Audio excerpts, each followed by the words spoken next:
Provérbios 23. Provérbios, vamos usar aqui o capítulo 23 e o verso 23. Provérbios 23, 23. Diz assim: compra a verdade e não a vendas, e também a sabedoria, a instrução e o entendimento. Feche os seus olhos. Senhor nosso Deus e Pai, em nome de Jesus, continua falando conosco. Usa-me como um canal de bênção nesta hora.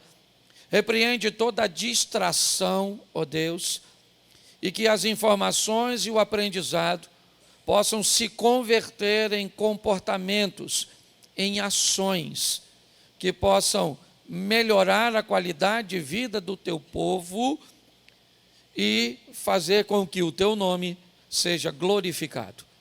Te agradecemos em o nome de Jesus. Você pode dizer amém? Isso. Bom, eu quero fazer uma reflexão rápida com vocês sobre esse texto e essas 4 coisas que o texto nos expõe a comprarmos. É importante entendermos que elas são valiosíssimas, mas não são gratuitas. É importante entendermos que um preço precisa ser pago para se adquirir verdade, sabedoria, instrução e entendimento. Quem espera receber essas coisas de graça pode nunca obtê-las, porque segundo a Bíblia, um preço precisa ser pago. O grande problema é que na maioria das vezes que a palavra preço é indicada, os ouvintes têm a sensação que em tudo haverá um valor monetário e que você vai precisar de pagar dinheiro para ter sabedoria. E aí muitas pessoas, ao pensarem assim, descartam. Mas eu quero chamar a sua atenção para algo que a Bíblia diz que não é algo que você vai, ou pelo menos que deve desfazer depois de adquiri-la. O texto é bem claro: compre e não venda. Ou seja, é algo que você, ao adquirir, deve morrer com essas coisas, não desfazer delas, certo? E aí eu quero fazer uma aplicação de cada uma delas de uma forma bem rápida, mas é importante que você entenda que você vai precisar comprar a verdade. E qual é o preço da verdade? Bom, nós temos o preço da verdade, talvez seja pagar pelos danos dos erros. Todas as vezes que eu cometo um erro, uma falha, um esquecimento, e me é cobrado, eu deixei de fazer, deixei de pagar, deixei de ir, cometi um erro, certo? A verdade vai chegar, e para que ela chegue, um preço vai ter que ser pago. Ou seja, um preço da desculpa, um preço de um juro, certo? Que eu não esqueci de pagar hoje, vou ter que pagar amanhã, tá certo? Então, inevitavelmente, essas 4 coisas precisarão ser compradas por você e por mim. A minha tradução está um pouco diferente, ela coloca a instrução como disciplina, ela coloca o entendimento como prudência, mas pouco varia, na verdade, tá certo? Mas a primeira coisa que eu quero que você entenda é que essas 3 coisas, verdade, sabedoria, instrução e entendimento, não virão para a sua vida de graça. Você vai precisar comprar isso. Comprar muitas vezes com um tempo que você poderia estar dedicando a uma coisa fútil. Comprar com um tempo que você gostaria de estar dedicando ao prazer. Comprar com a atenção sendo dada por uma pessoa, muitas vezes, chata na comunicação. Um professor desagradável na escola, na universidade. Um pastor, muitas vezes, chato, certo? Mas, quando você olha e vê que você adquiriu, e algumas pessoas dizem, nossa, como você adquiriu isso? Você diz, eu paguei um preço para adquirir isso. Isso não entrou na minha vida de graça, certo? Então nós vamos olhar algumas coisas bem valiosas, rapidinho, esse culto é mais rápido, certo? No que diz respeito a essas 4 coisas que, segundo a Bíblia, eu tenho que comprar, não devo vender, e a primeira delas é a verdade. Ela é o campo mais ameaçador para Satanás. Nada é mais ameaçador para o pai da mentira do que o poder da verdade. A proposta do Gênesis é nos mostrar o quão a necessidade do conhecimento da verdade prepara o indivíduo para qualquer tipo de questionamento.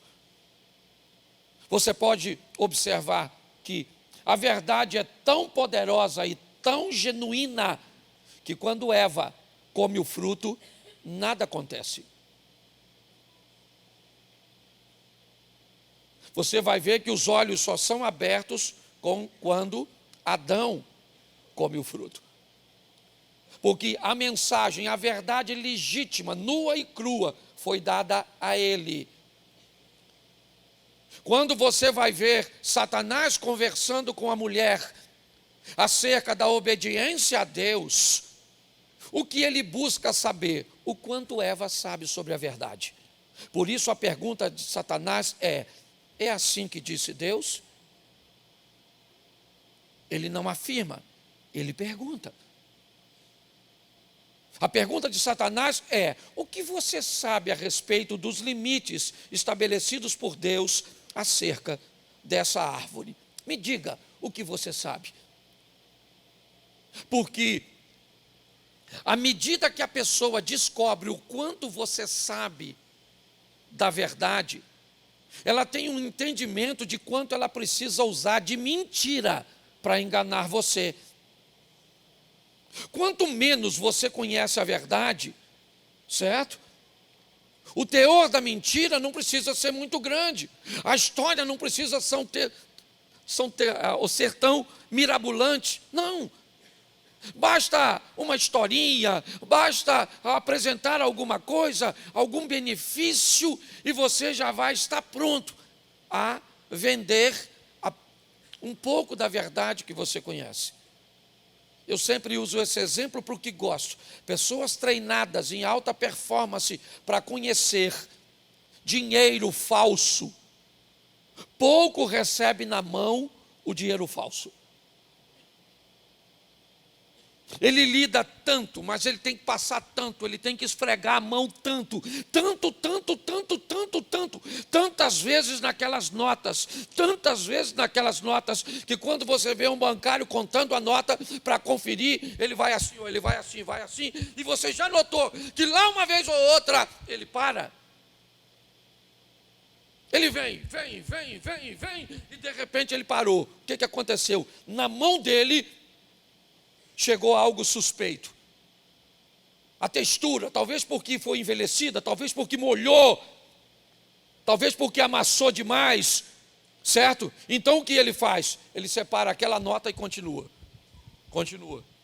se passar na mão dele, ele conhece tanto a verdade passou tanto na mão dele, ele tem tanto conhecimento da verdade, que quando ele toca em algo, ele não sabe se é mentira, ele só sabe que é duvidoso.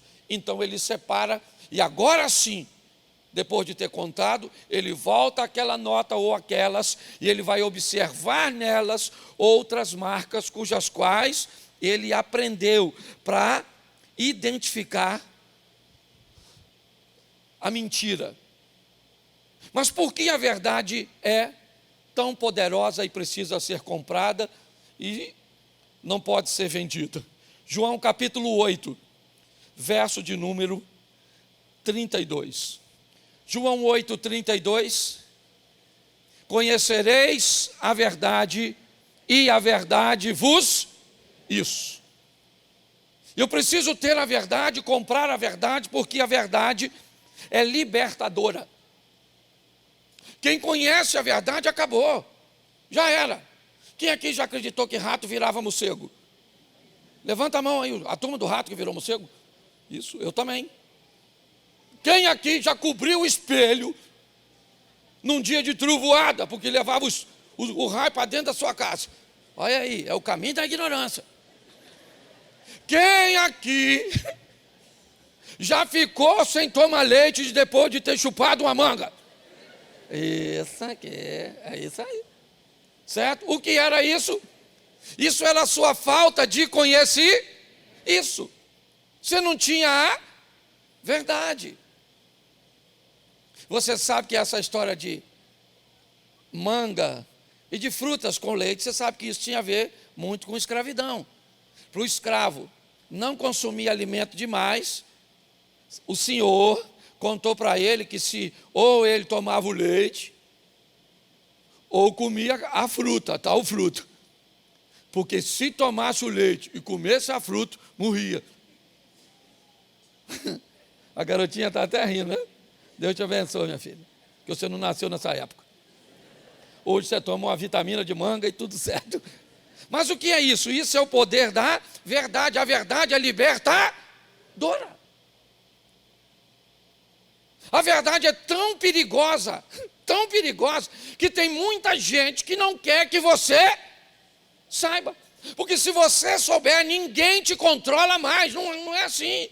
A verdade te liberta. Ah, pastor, Jesus é a verdade. Sim, mas a verdade que eu estou querendo dizer não é da libertação do pecado, é da libertação da ignorância. Entendeu? Então compre a verdade. Alguém te falou alguma coisa? Vai lá e dá uma olhada. Que às vezes pode tirar você de uma enrascada. Eu fui pregar num evento lá em Brasília, na igreja de um amigo. Não me deu tema, não me deu nada. Chego eu lá, num painel grandão, conferência, o nome da conferência, parousia. Parousia. Falei, parousia, nunca escutei negócio de parousia. Eu vim pregar na conferência da parousia, mas eu não sei o que é parousia. Mas aí, quem é que estava lá? Google. Google é. Fui no Google, sim. Parousia. E o pessoal passava. Parousia. Parousia ali. Falei, caraca, que coisa maneira. Não podia botar isso, sim? De uma vez, botou parousia. Terminei de ler, irmão. Fechei o Google. 2 mocinhas me abordam.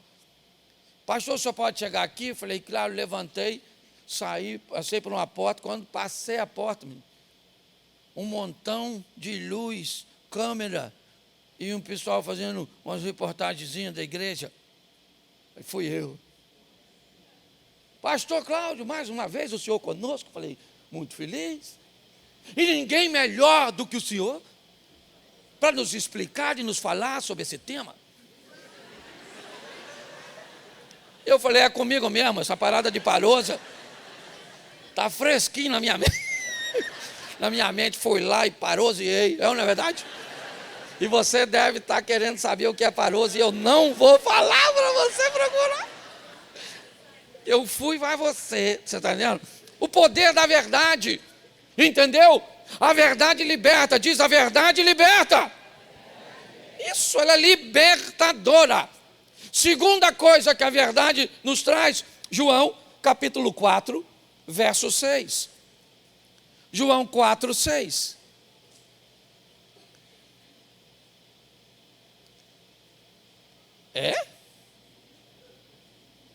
E eu não lembro onde está, mas o texto que eu queria que fosse para ali é: eu sou o caminho, a verdade e a vida. João, você também sabe não, né? Está igual eu não lembro, mas está tudo certo. Consegue achar aí, irmão? Que se eu for aqui vai demorar.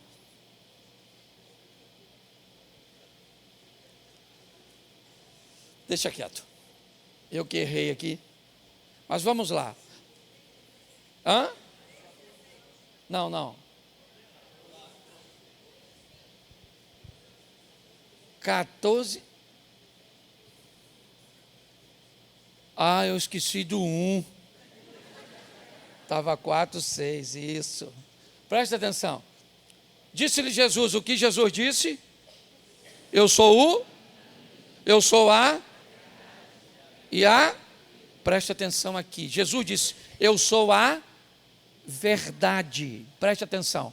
Todas as vezes que você usa a verdade, quem é que está contigo? Jesus. Ele está com você. Certo? A verdade é preciosa, porque todas as vezes que você faz uso dela, seja o que for, meu irmão, não sei o que aconteceu, certo? Você vai ter que pagar o preço, é verdade, para usar a verdade naquela situação. Mas todas as vezes que você usa a verdade, Cristo está contigo. Por quê? Porque Ele disse ser a verdade. Se você falar mentira, Cristo não está com você. Ele não é a mentira, Ele é a verdade. O pai da mentira é o oponente de Cristo, é Satanás. Então, quando a Bíblia diz, certo, eu conheço a verdade, certo, e eu ando com a verdade, isso coloca Cristo comigo, por isso que é valiosíssimo. Não interessa o que vai acontecer, se eu estou com a verdade, Cristo está comigo.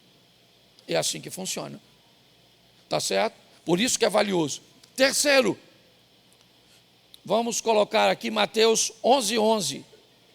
Primeiro, Mateus capítulo 11, verso 11, um texto dito por Jesus. Em verdade vos digo que entre os que de mulher têm nascido, não apareceu alguém maior do que João Batista. Presta atenção no que Jesus está dizendo. Jesus está dizendo que nascido de mulher, não há ninguém maior do que João. Quer pegar quem para comparar com João? Moisés? Vá lá. É isso? João é maior segundo Jesus. Quer pegar quem? Davi? Tá bom. Quem que você quer pegar para comparar? Quer pegar o apóstolo Paulo? Vamos embora. Certo? Segundo Jesus, dos nascidos de mulher, ninguém é maior do que João. João se sobrepõe a todos eles. E aí eu pergunto a você, o que João tem de tão especial? O que faz de João alguém, né, tão especial?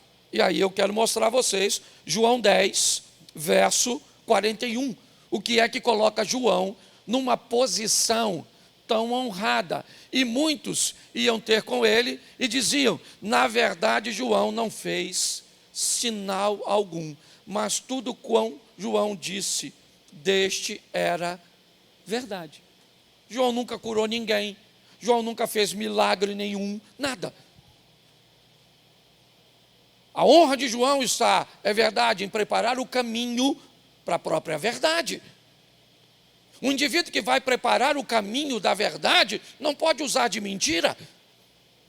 Lembra, ele é a voz do que clama no deserto. As pessoas deixavam suas casas, o conforto, enfrentavam as adversidades do tempo para sentar horas e horas e ficar ouvindo um homem com um trabalho extremamente tradicional. Não havia nenhum movimento pentecostal naquele ambiente.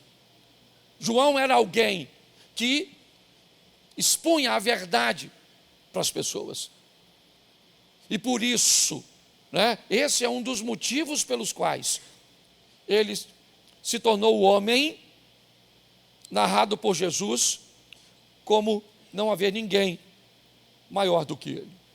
Bom, não posso me deter muito, isso fica para o segundo culto. Segunda coisa que precisa ser comprada depois da verdade, segundo o texto que lemos, a sabedoria. Todas as pessoas sábias, elas têm algumas coisas em particular. E a primeira delas, todo sábio reconhece o valor do conhecimento. Dificilmente você vai ver um sábio que não lê. Dificilmente você vai ver uns sábios que andam com companhias ruins. O sábio, ele reconhece e valoriza o valor do conhecimento. Vou te mostrar em dois âmbitos, Êxodo 31, 3, 4 e 5. Dá uma olhada. Êxodo 31. E o enchi do Espírito de Deus, de sabedoria e de entendimento e de ciência em todo o valor. Verso 4. Para elaborar projetos, trabalhar em ouro, em prata, em cobre e em lapidar pedras para engastar e em talhes de madeira para trabalhar em todo o lavor. Preste atenção. Nós vemos a palavra sabedoria e este homem recebendo conhecimento, informação para como beneficiar ouro, como beneficiar prata, como beneficiar cobre, como lidar com madeiras, como lidar com pedras. São técnicas. É só para você entender, certo? O valor do conhecimento, o quão importante ele é. Segunda coisa que a sabedoria faz com muita maestria é saber valorizar o silêncio antes da resposta. Dificilmente você vai ver um sábio se atropelando nas respostas. O sábio sempre estabelece um intervalo entre o que ouviu e o que será dito por ele. A sabedoria nos faz criar um ambiente, um vácuo, que nos permite avaliar o que vai ser dito, digerindo mesmo alguns com uma facilidade, com uma velocidade muito maior que outros. Mas a própria Bíblia diz que até um tolo, quando fica quieto, é considerado sábio. E isso nos expõe o valor do silêncio. E preste atenção, Jesus utilizando isso de uma forma extraordinária. João capítulo 8, verso 6. João 8, 6. Isto diziam eles, tentando, para que o tivesse de que o acusar. Mas Jesus, inclinando-se, escrevia com o dedo na terra. Preste atenção, ele está diante de uma situação difícil. Estão colocando Jesus e o pressionando a confrontar a lei do Moisés para salvar uma adúltera. Todo mundo está de olho nele. Quem vai ousar enfrentar a lei de Moisés? Moisés disse que as tais sejam apedrejadas. Esse é o texto narrado pelos habilidosos escribas. E tu, o que dizes? O que eles estão fazendo é dizendo, vamos lá, ô filho do carpinteiro, vamos lá. Vamos ver a palavra do Moisés e a sua. Jesus então não responde nada. Ele abaixa e começa a escrever com o dedo em terra. O silêncio tomou conta. Provavelmente as pessoas, seus algozes, estão pensando: ele agora está enrolado, não sabe o que vai responder. Agora sim. E começam a insistir. Responde, vai lá, diga aí. Apedrejamos ou não apedrejamos essa adúltera? Foi flagrante. Tem mais de uma testemunha. Mas, ao valorizar o silêncio, ele dá uma pausa, levanta, e agora, como a resposta que vai fazer todos os acusadores voltarem para casa, envergonhados. Provavelmente, depois daquela reunião em torno da pecadora, todos devem voltar sozinhos. Jesus mexeu com a individualidade de todos eles. Atire a primeira pedra aquele que não tem pecado. Ninguém, sabe aquela reunião que mesmo não gostando do desfecho, mesmo dispostos a falar contra o resultado final, Jesus cala todos eles, porque se dois vão juntos, eles se sentem envergonhados, porque descobriram naquela reunião, certo? Que todos eles tinham coisas cujas quais os impediam de apedrejar um pecador, e algo cujo qual eles tinham de se envergonhar. Você consegue entender isso? A sabedoria faz você, mulher, valorizar o silêncio. Aliás, essa é uma das maiores e mais poderosas armas do sexo feminino de todos os tempos. Mulher, para ganhar o marido, fecha a boca. Mas a senhora aguenta? Não aguenta, então toma esse homem e deixa quieto. Certo? Terceiro, sabedoria. Certo? A sabedoria faz você aplicar o que ensina, primeiramente, em você. Senão você é hipócrita. Alguns dizem que a inteligência é a capacidade de pegar informações. A capacidade de aprender. Quando alguém te explica apenas uma vez, ou só você observando, você é capaz de aprender, e isso coloca seu QI, seu coeficiente de inteligência, num alto nível. A palavra cultura para alguns tem a ver com o armazenamento de dados. Quanto maior for o número de informação que você tem, mais culto você será considerado. E quanto mais variações de assuntos você souber, certo? Mais culto em áreas variadas você será. Mas o sábio, ele tem qualidade de vida. O sábio consegue transformar a inteligência e o conhecimento em ações, em decisões. E por isso, presta atenção, duas coisas eu quero mostrar a você. Primeiro livro dos Reis, capítulo 3, verso 8. Vamos lá. Primeiro livro dos Reis, 28, perdão. 3:28. E todo Israel ouviu o juízo que havia dado o rei e temeu ao rei, porque viram que havia nele a sabedoria de Deus para fazer justiça. Essa é a história das duas prostitutas que engravidaram morando sozinhas. Certo? Tem alguém que não conhece essa história? Faz assim. Quem não conhece? Isso, só para eu explicar rapidinho para vocês. Essa é uma história bíblica, tá certo? De duas prostitutas que moravam juntas, certo? Dividiam seus clientes. Estão expostas a uma gravidez indesejadas. O parto dessas mulheres diferenciam-se em 3 dias apenas, certo? 3 dias de diferença. Eram mulheres, eram prostitutas, eram solitárias, estavam grávidas, e deram luz a meninos. Cada uma deu a luz ao menino. A Bíblia diz que não havia testemunhas, lógico, certo?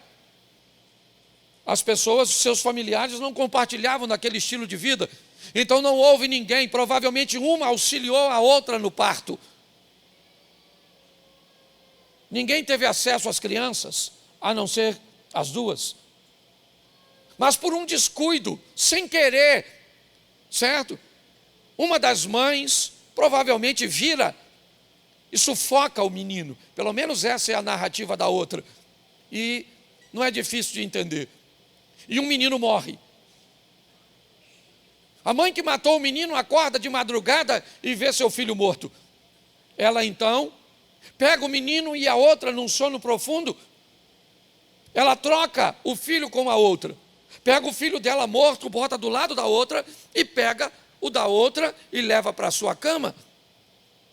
Pela manhã, quando a mulher acorda, vê o menino morto, entra em desespero. Mas ao observar o filho, ela nota que não é o seu.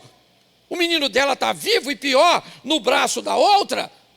Então elas começam a brigar pela disputa do menino. Não chegam a conclusão nenhuma. Não pode pedir a ninguém tem poder de decisão. Salomão é recente no trono. A comunidade ainda está observando se há nele a sabedoria. E levam o caso para ele e narram. E Salomão então pede uma espada de um de seus soldados e diz: já que eu não sei de quem é o filho, corta o menino no meio, dá metade para uma e metade para outra. O que ele quer? Ele quer a velocidade. É isso que ele quer.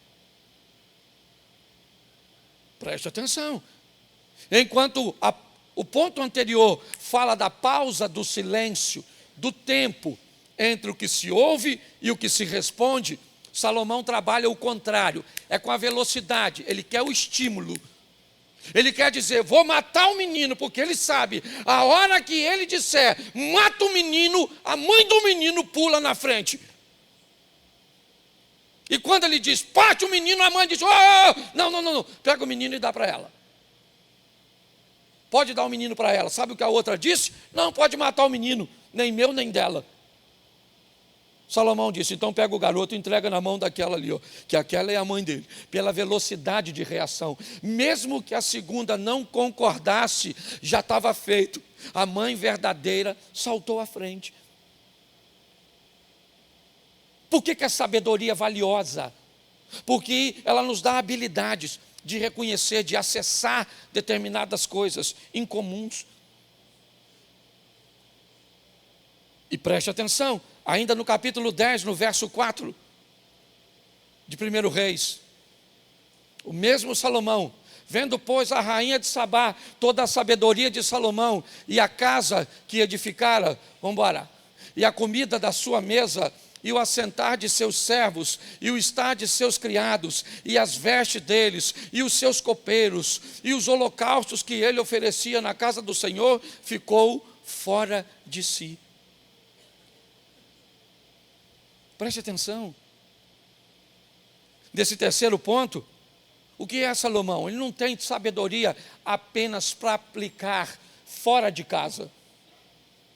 Quando alguém foi visitar a sua casa, olhou a cozinha, olhou a roupa de seus criados, a postura deles, como as coisas eram organizadas, certo? Para mim, uma das coisas que deve ter impressionado uma rainha como aquela, provavelmente deve ter sido a segurança de sua cozinha. Grande parte dos monarcas daquela época morria envenenado. Sempre havia uma conspiração em torno para se tomar o governo.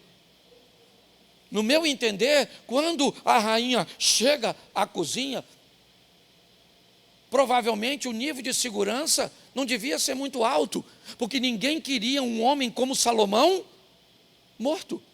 Todo mundo o queria vivo, porque todos se beneficiavam disso.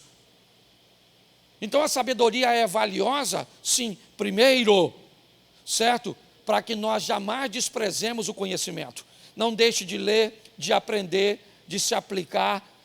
Se você é alguém que acha que não precisa estudar, lamento te dizer, você não é só preguiçoso nem desleixado, você é tolo.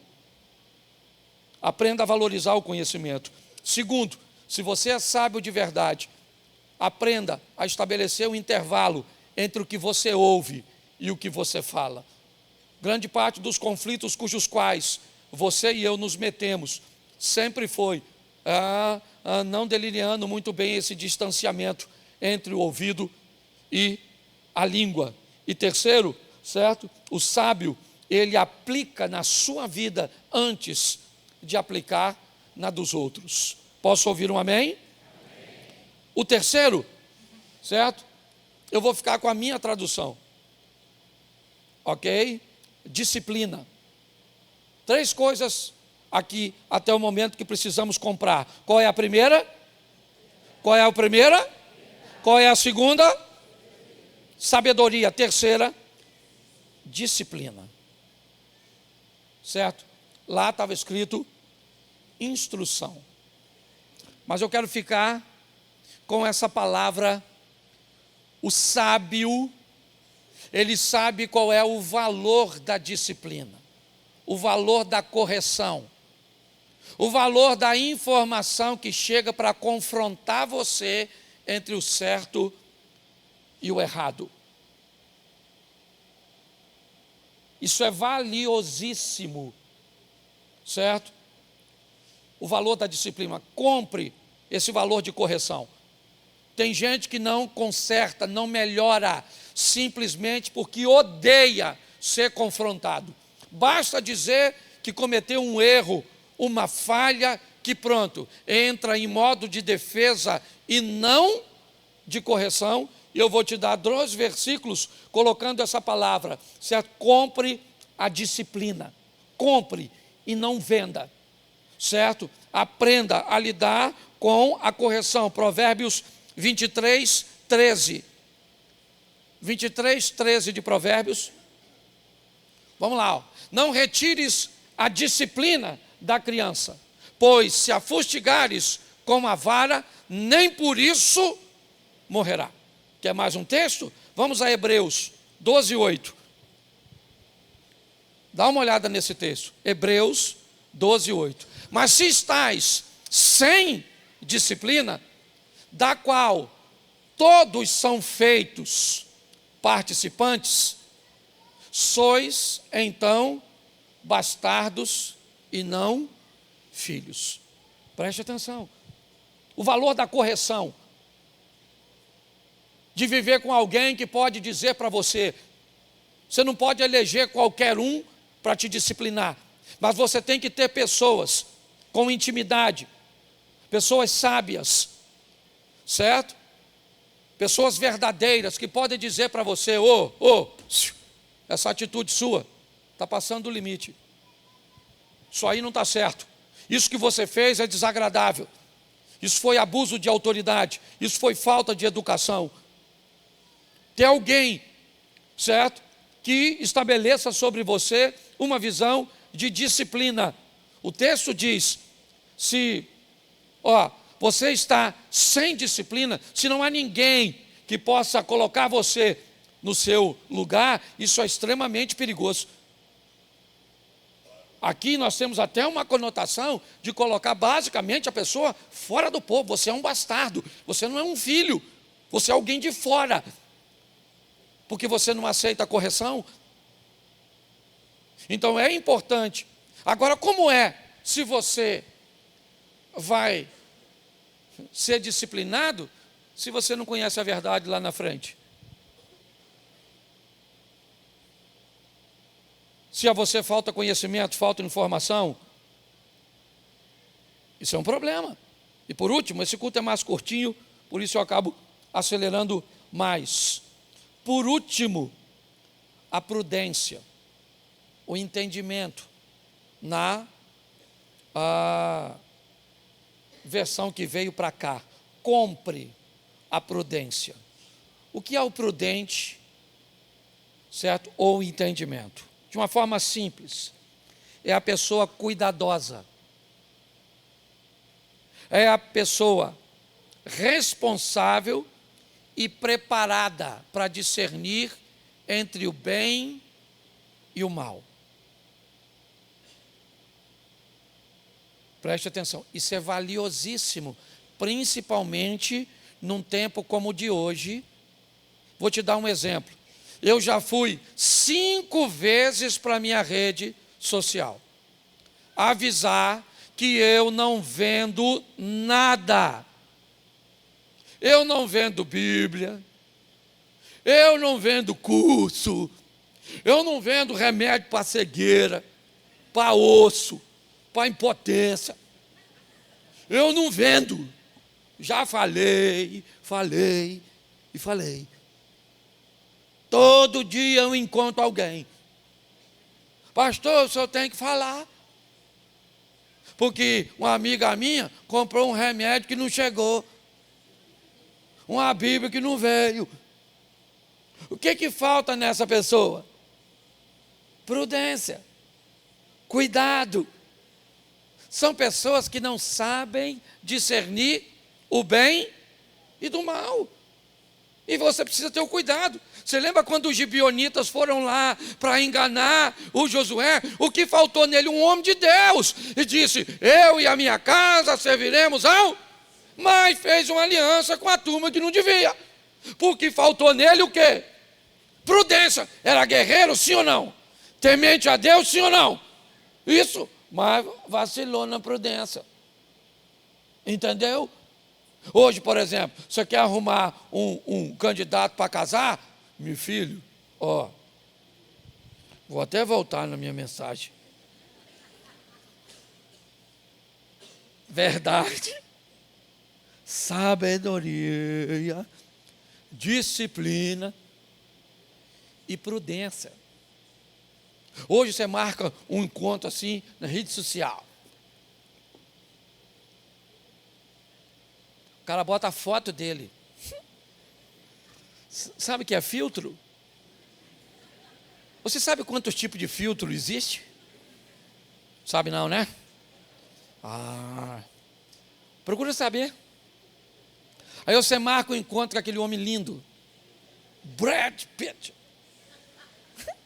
Quando a senhora chega na praça, quem é que está sentado? Pedro de Lara. Você está rindo de tu? É verdade.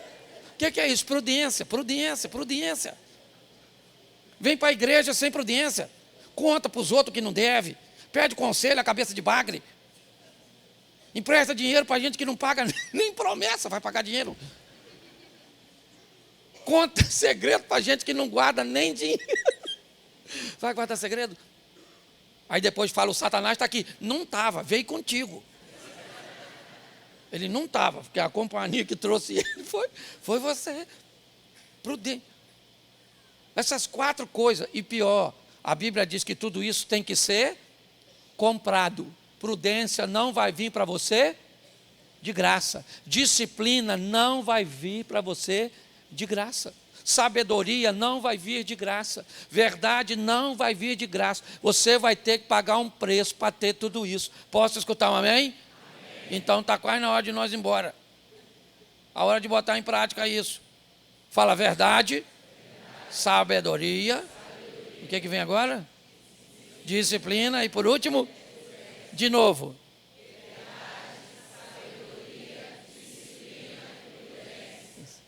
Fala assim, estou vendendo. É isso aí. Tá nada, tem gente que olhou e disse, tem nada, tem nada. Eu tenho que comprar.